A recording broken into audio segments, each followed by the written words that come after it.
Excelentíssimo senhor relator, ministro Gilmar Mendes, a quem cumprimento pela designação desta audiência pública, que, por um lado, permite à sociedade participar do processo de construção do direito de forma dialogada e participativa, e, por outro, permite à Suprema Corte alcançar novas formas de legitimação democrática de suas decisões, por meio daquilo que o grande educador brasileiro Rubem Alves, conterrâneo da ministra Carmen Lúcia, a quem também cumprimento, chamou de o dom da escutatória. A Constituição Federal atribuiu ao Ministério Público a missão de defender a ordem jurídica, o regime democrático e os interesses sociais individuais indisponíveis. Criou uma instituição multifacetada, a quem incumbe desde a titularidade da ação penal até a proteção dos direitos de populações vulneráveis. No âmbito do CNPG, formou-se o Grupo Nacional dos Direitos Humanos, o qual honrosamente represento nesta audiência pública. Este é o meu lugar de fala, um promotor de justiça estadual que atua diretamente na implementação dos direitos fundamentais de crianças e adolescentes. E esse, senhor ministro, será também o foco desta breve exposição. A preocupação com a situação concreta da criança ou da pessoa com deficiência, independentemente da manutenção ou não da prisão do custodiado. Isso porque, embora a prisão, por si, não signifique necessariamente a existência de situação de risco, é possível que a criança ou a pessoa com deficiência envolvida indiretamente nos fatos não tenha seus direitos garantidos, com a ausência, por exemplo, de uma vaga em creche ou a falta de atendimento em saúde.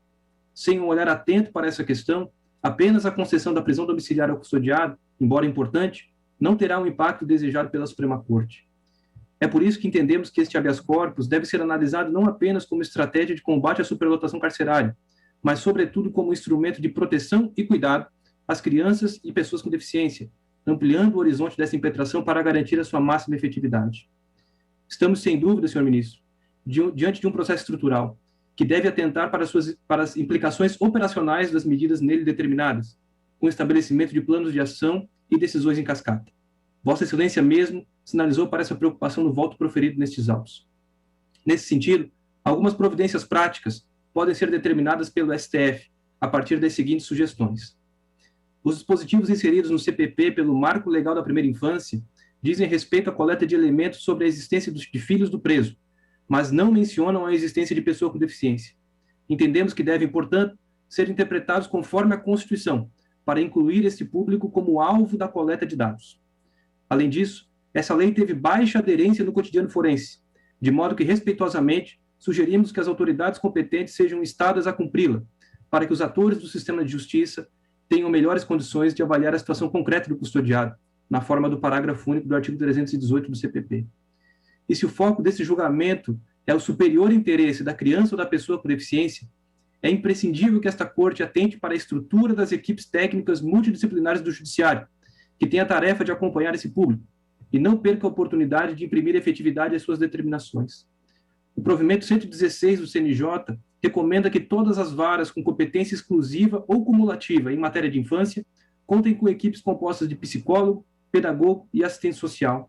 Na prática, contudo, esse ato normativo, assim como o artigo 150 do ECA, tem sido cronicamente descumpridos, em violação ao princípio da prioridade absoluta. O levantamento da ABMP mostrou que pelo menos 9 estados não possuíam equipe técnica própria, ou elas existiam apenas nas capitais. E mesmo em outros estados, o número de profissionais é absolutamente insuficiente para atender a demanda. Há estados em que havia um psicólogo para mais de 4 milhões de habitantes. Nesse sentido, o STF pode contribuir significativamente para corrigir essa disfunção e aprimorar o sistema. Finalizando, Excelência, dessa disfunção decorre uma outra questão central para a efetividade das determinações que esta Corte vem a tomar. A falta de equipes próprias do Judiciário induz o emprego de equipamentos socioassistenciais, órgãos do Poder Executivo, para a realização de diligências e averiguações sobre a situação do custodiado, naquilo que ficou conhecido como transborde. Um estudo do IPEA indicou que a falta de articulação e clareza das responsabilidades de cada órgão causa uma espécie de autofagia, que pode levar a assistência social ao colapso. Esse quadro se agrava ainda mais diante do atual subfinanciamento do SUAS.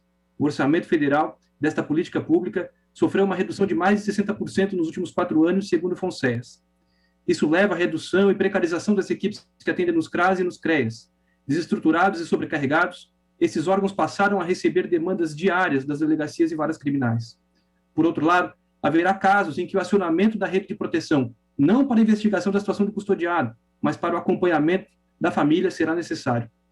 Desse modo, é fundamental identificar possíveis violações de direitos das crianças e das pessoas com deficiência, a fim de que o sistema de justiça possa acionar a rede de proteção.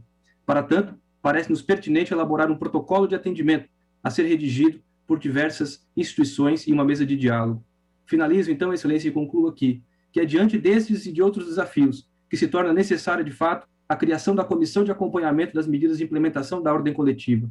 Propomos, porém, respeitosamente, que o seu foco não se restrinja ao enfrentamento da importante questão da superlotação carcerária, mas busque guarnecer também os direitos do público que é a razão desta impetração, as crianças e as pessoas com deficiência. Muito obrigado pelo espaço e pela atenção.